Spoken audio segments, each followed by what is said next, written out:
လေကားချင်များ၏အဆုံးသတ်ဆန်နေရတဲ့ဒီအိမ်ထဲမှာဘယ်သူမှမရှိဘူးဆိုတာတေချာလို့လားသူတော့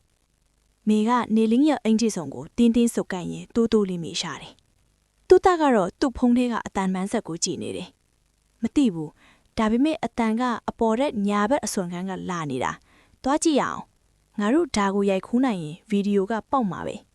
သူတို့တုံရော့သားတုံတုံရီတွေနဲ့လှေကားထိဟောင်းတွေဖို့ကိုတလန်းချင်းတက်လာကြတယ်ခြေလိုင်းတိုင်းမှာတစ်သားတွေကမြည်ကျွီးနဲ့အော်ဟစ်နေတယ်လို့ပဲအပေါ်ထက်ကိုရောက်တဲ့အခါမှာတော့အောက်ထက်ထပ်ပိုးအေးစိတ်နေတာကိုတတိထားမိလိုက်တယ်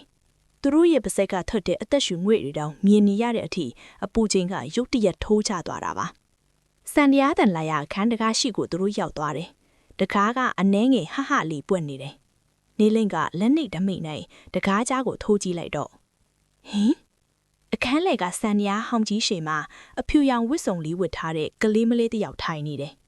သူမကကြောပေးထားရကြောင်းမျက်နှာကိုတော့မမြင်ရဘူး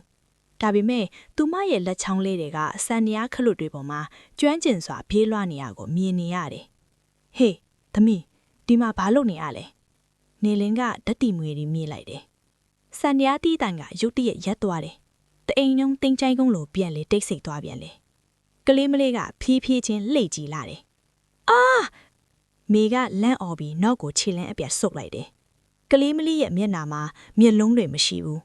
မြက်သွင်းဟောင်းလောင်းကြည့်နှစ်ခုကနေမဲနှက်တဲ့အရည်တွေစီးကြနေပြီးသူမကသူတို့ကိုကြည့်ပြီးဖြည်းဖြည်းချင်းဖြုံးပြလိုက်တယ်။ကစားပေါ်ရပြီလို့ကလေးမလေးကတိုးတိုးလေးပြောလိုက်တဲ့အချိန်မှာပဲ။ချင်းသူတို့နောက်ကအခန်းတကားကအလိုလျောက်ဝုန်းကနေပိတ်သွားပြီးအတွင်းကနေဂျက်ကနေချော့ကနေကြာကင်တွေကြအတန်လိုမျိုးအတန်တွေကြားလိုက်ရလေ။သူတို့၃ယောက်သားတကားကိုအလူရက်ပြင်ဆွဲဖွင့်ပေမဲ့တကားကတစုံတယောက်ကအပြင်ကနေတောက်ခတ်လိုက်တယ်လို့မျိုးလုံးဝဖွင့်မရတော့ဘူးနေဦးသူ့တာဘဲမှာလဲနေလင်းကဘေးကိုကြည့်ရင်အော်လိုက်တယ်ပေါင်မဲ့နေတဲ့အခန်းထဲမှာနေလင်းနဲ့မေဘေးချိန်ခဲ့တော့လေ